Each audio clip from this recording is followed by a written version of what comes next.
Hola, ¿qué tal? Bienvenidos a nuestro programa, el Magazine de Análisis Constitucional.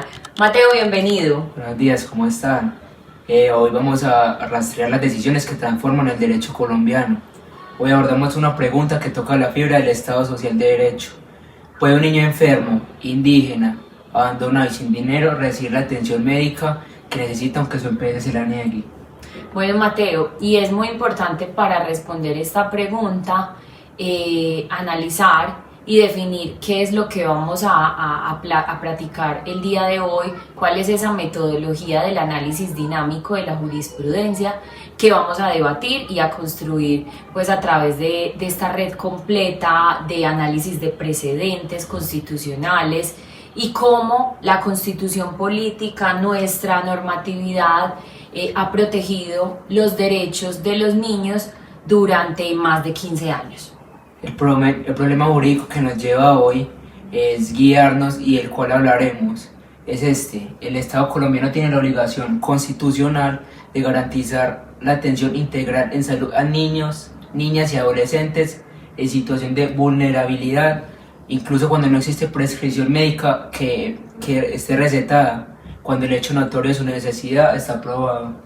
Bueno, Mateo, para dar respuesta pues, a esta gran pregunta problematizadora del componente jurídico, desde todo lo abordado en jurisprudencia, tenemos que tomar como partir de dos puntos. Una respuesta X, que sería no, ¿cierto? Sin prescripción médica, el juez no puede ordenar servicios de salud. Y por otro lado sería la pregunta o la respuesta, mejor dicho, Y, dando una respuesta positiva de que sí, cuando el hecho notorio demuestra la necesidad de que la Corte debe ordenar la atención integral independiente de la prescripción médica que haya ordenado o no el médico tratante, ¿cierto? Entonces, hoy veremos cómo la línea jurisprudencial transitó definitivamente a una respuesta Y, que sería el sí. Mateo, bueno, yo creo que ya hemos dado el primer paso, ¿cierto? Que fue identificar cuál fue ese problema jurídico bipolar, por decirlo así, ¿cierto? Ahora, nuestra tarea es identificar, irnos por el paso 2, que es identificar el punto arquimédico, ¿cierto? Entonces, según la explicación que hemos visto y lo que nos dice López Medina, es que debe ser esa sentencia más reciente que comparte exactamente el mismo escenario, el mismo modelo constitucional que estamos investigando. Y entonces ahí sí necesito, Mateo, que usted nos diga y nos cuente cuál es ese escenario constitucional o esa sentencia más reciente. Mira, Daniela, la sentencia es la T361 de 2025. El magistrado ponente es Juan Carlos Cortes González, de la Sala Segunda de Revisión de la Corte Constitucional, que se profirió el 3 de septiembre de 2025. Este es el punto arquimédico que vamos a abordar, la sentencia más reciente en el escenario constitucional del derecho a la salud en niños de situación de vulnerabilidad. Perfecto, Mateo. Bueno, y ahora cuéntanos un poquito más sobre de qué habla esta sentencia, cuál es el caso concreto particular para que los televidentes estén más informados. Sí, mira, Daniela, Carmen era una madre sustituta y ella interpone una tutela en representación de Santiago, que era un niño indígena de 11 años con una distrofia muscular, espasticidad y debilidad muscular, que pertenecía a una comunidad indígena del Cauca. Santiago ha sido abandonado por sus padres. Está en proceso administrativo de restablecimiento de derechos ante el ICBF y no puede caminar solo. Su madre sustituta lo carga en brazos para llevarlo al médico y al colegio. La EPS le ha negado la silla de ruedas y esta argumentaba que no había ninguna prescripción del médico formal. Ok, bueno, Mateo, gracias por ese contexto. Y tenés conocimiento, contanos un poquito más. El juez de primera instancia, ese juzgado noveno administrativo de Popayán, negó la tutela con ese mismo argumento, pero necesitamos saber, dentro de todo este contexto que nos ha dado, que nos has dado, ¿qué fue lo que decidió la Corte? Daniela, mira, la sala revocó el fallo y amparó los derechos del niño Santiago. La Corte estableció que la ausencia de prescripción médica no impedía que el juez ordenara la silla de ruedas, cuando el hecho notorio de la necesidad está plenamente probado en la historia clínica. Ordenó la entrega inmediata de la silla de ruedas al niño indígena y también el tratamiento integral, intercultural y la exoneración total de todos los pagos. Esa es la respuesta Y, la que vimos a continuación. Mateo, gracias por esa aclaración y por esa explicación tan completa pues, que nos da sobre la sentencia. Ahora, creo que es pertinente que sigamos con la aplicación del paso 3, ¿cierto? Que es todo el componente de la ingeniería en reversa y el nicho citacional. Entonces vamos a tomar esa sentencia que nos explicaste, la T361 del 2025, y vamos a estudiar todas las sentencias que están citadas dentro de ella, ¿cierto? Y con base en eso ya podemos empezar a construir la telaraña de los diferentes precedentes. Bueno, y es importante decir que dentro de esta sentencia 361 de 2025, allí se cita directamente el precedente central de una sentencia unificada que se profirió en el año 2020, la sentencia SU 508 del 2020, que fue emanada el 7 de diciembre de 2020, ¿cierto? Digamos que es el punto nodal de toda esta línea jurisprudencial, la sentencia más citada dentro de esta telaraña que estamos pues como armando de esta sentencia inicial que nos explicaste, ¿cierto? Y ya la Corte también la menciona al menos por ahí 5 o 6 veces en la T361 del 2025 para justificar propiamente las reglas y todo el componente sobre la silla de ruedas, el tratamiento integral que debió recibir Santiago en condición de discapacidad, con sus problemas de salud, ¿cierto?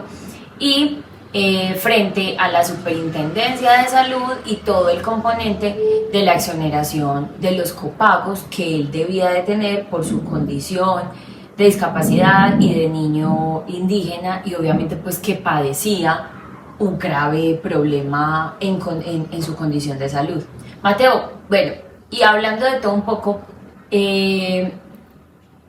sé que tenés el contexto y quiero que le des a los televidentes como un contexto más detallado de qué es lo que establece esta sentencia SU 508 del 2020 que está tan citada dentro de la que me explicaste inicialmente. Cuéntanos un poquito sobre eso. Sí, mira, esa sentencia fue muy importante en materia de salud de los últimos años. Se unificó varias sentencias para dar un precedente. Primero que todo, la Sala Plena estudió 30 expedientes que llevan acumulados y unificó las reglas sobre el plan de beneficios de salud, el acceso a silla de ruedas, pañales y otros insumos, que el tratamiento integral y la relación entre la tutela y la función jurisdiccional de la supersalud.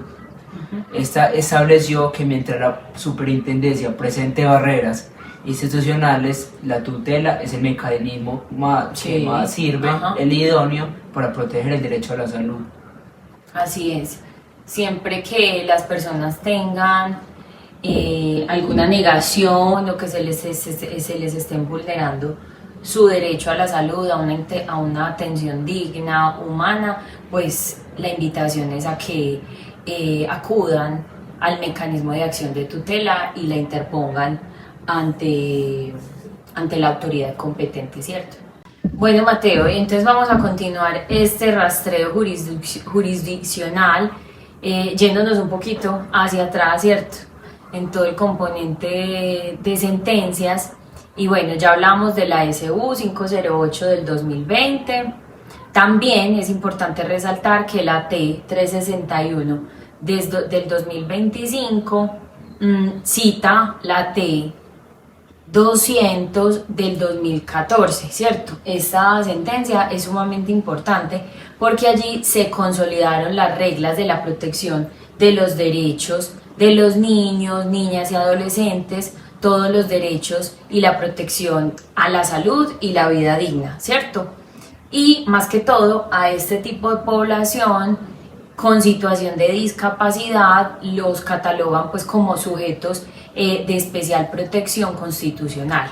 Entonces es muy importante, Mateo, en este apartado, es que esta sentencia la podemos definir como una sentencia consolidadora que decanta la subregla sobre el principio de integralidad a la salud de toda la niñez, ¿cierto? Sí, mira, ese rastreo llegas al origen de toda la línea. ¿Y cuál es el origen? La T760 de 2008. Esa sentencia fue la que fundó toda esta telaraña. Estudió 22 expedientes acumulados y declaró de manera definitiva que la salud es un derecho fundamental autónomo en Colombia. También no solo en conexidad con la vida o la dignidad, también estableció que el acceso a los servicios incluidos en el plan obligatorio es exequible directamente por una tutela, que se interpone una tutela.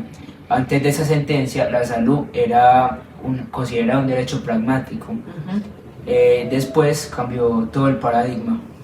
Así es, Mateo. Bueno, y ahorita ya haciendo como toda esta explicación y este reconteo, podemos irnos al paso 4, que se centra en clasificar cada sentencia según su peso estructural, ¿cierto? Entonces podemos decir que la sentencia T760 del 2008 es fundadora dentro de esta línea jurisprudencial, porque creó el paradigma del derecho fundamental autónomo de la salud, ¿cierto? Por otro lado está la T200 del 2014, que acabamos pues de hablar de ella, que es la sentencia consolidadora porque allí decantó esa subregla de la protección reforzada para los niños y adolescentes, ¿cierto? Y al mismo tiempo la SU 508 del 2000 es como el gran punto consolidador, por decirlo así, y allí esta SU unificó las reglas en una sola sentencia, preferido pues de la sala plena. Y por otra parte, Mateo, está la sentencia T361-2025, que ya hemos ahondado un poco en ella, que es como nuestro punto arquimédico, ¿cierto? Nuestra sentencia base, y es confirmadora de principio. ¿Qué quiere decir esto? ¿Cierto? Que aplica y extiende esa subregla al escenario específico del niño Santiago, el niño indígena con intersección de vulnerabilidad, ¿cierto? Entonces ella nos explica ya todo ese componente normativo. Sí, mira, Daniela, con toda la telaraña que hemos construido a lo largo de lo que hemos explicado, ¿cuál es esa regla que ha establecido la Corte a través de la línea jurisprudencial? Mateo, bueno, para responder tu pregunta, solo la ratio decidendi vendría siendo el principio o la regla jurídica que construye esa base fundamental e indiscutible, por decirlo así, de la decisión, ¿cierto? Entonces, en la T361 del 2025, esa ratio es precisamente la subregla que hablamos anteriormente, sobre la que hablamos anteriormente, y los temas pues que anunciamos. Todo lo demás que la Corte viene mencionando o que la Corte diga, sin ser necesario para llegar a esa conclusión, como los comentarios sobre la historia clínica del niño Santiago o las reflexiones sobre el sistema indígena de salud propio e intercultural, son obiter dicta, ¿cierto? Entonces es importante tener ahí esa claridad, que son útiles para interpretar, pero esta no tiene una fuerza vinculante obligatoria, ¿cierto? A diferencia de la inicial. Bueno, ahora Mateo, yo quiero preguntarte, ¿qué diferencia hay entre el precedente vertical y el horizontal y cómo se aplica en esta línea jurisprudencial que hemos venido abordando durante este magazine? Sí, mira, el precedente vertical obliga a los jueces de menor rango, los inferiores, a respetar las decisiones de la Corte Constitucional como el órgano de cierre, que es la Corte. Por eso el juzgado noveno de Popayán debió seguir la SU, la sentencia de unificación 508-2020, al resolver el caso del niño Santiago, pero no lo hizo y la Corte lo revocó. El precedente horizontal obliga a la propia Corte a ser consistente con sus decisiones anteriores, con lo que ya había dicho antes. La T361-2025 lo demostró, que cita la sentencia de unificación 508-2020 y la T200-2014 como sus propios precedentes vinculantes y los aplica sin apartarse de estas sentencias. Y Daniela, ¿cuál es la doctrina probable? Mateo, bueno, para darte respuesta a esa pregunta, la doctrina probable, reinterpretada por la sentencia C-836 de 2001, establece que cuando la Corte reitera uniformemente una regla, ¿cierto?, en múltiples sentencias, esa regla adquiere una fuerza vinculante de manera reforzada, ¿sí?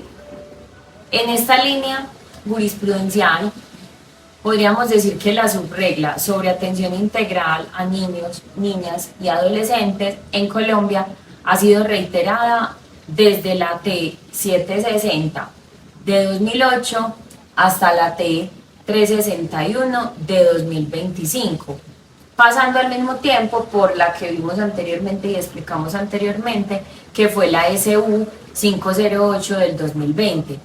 Eso la convierte en doctrina probable constitucional con plena obligatoriedad y fue, digamos, que uno de los temas en los que hicimos más hincapié y hablamos más dentro de todo el proceso formativo de la asignatura jurisprudencia. Bueno, y para todos nuestros televidentes llegamos al momento más importante y es conocer cuál es la postura sobre toda esta línea jurisprudencial y sobre todo este panorama constitucional del que hemos venido hablando durante estos minutos.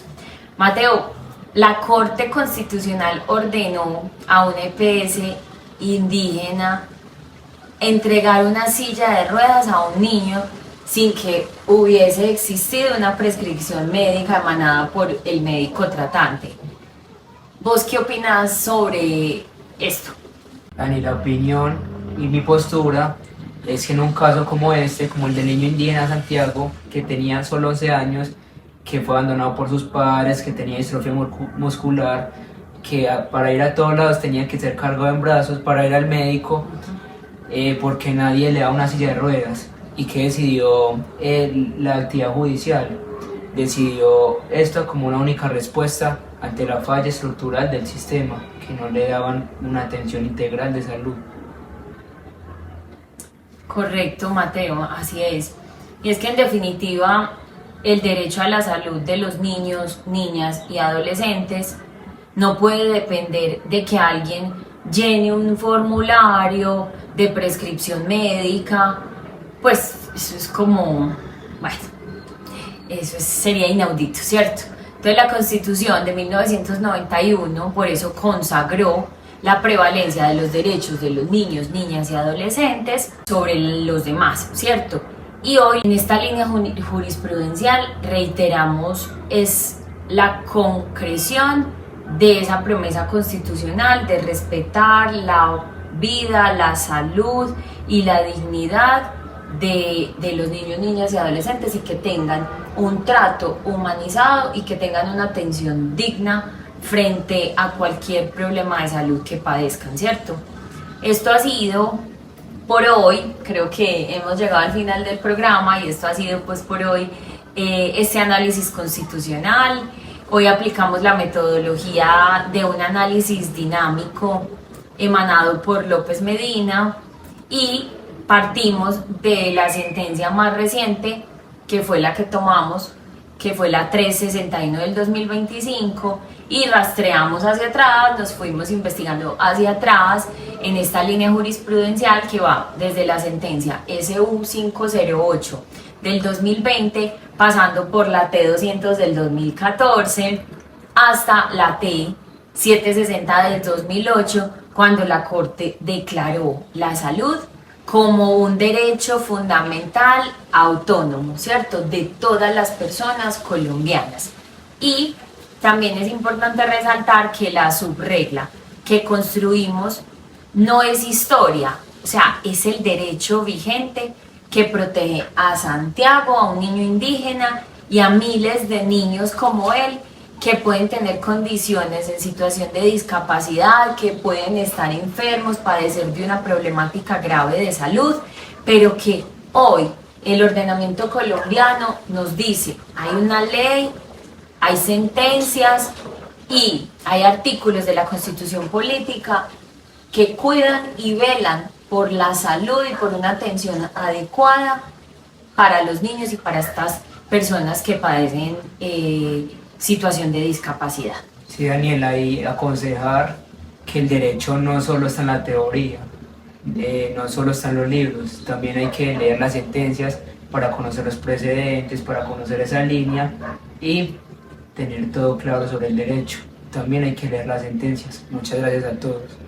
Bueno, muchas gracias por acompañarnos en este magazine. Esperamos que hayan aprendido un poco sobre la línea jurisprudencial, sobre todo este componente normativo y el análisis de las diferentes sentencias que tenemos en nuestro ordenamiento jurídico colombiano. Esperamos vernos en una próxima ocasión. Feliz tarde. Chao. Chao.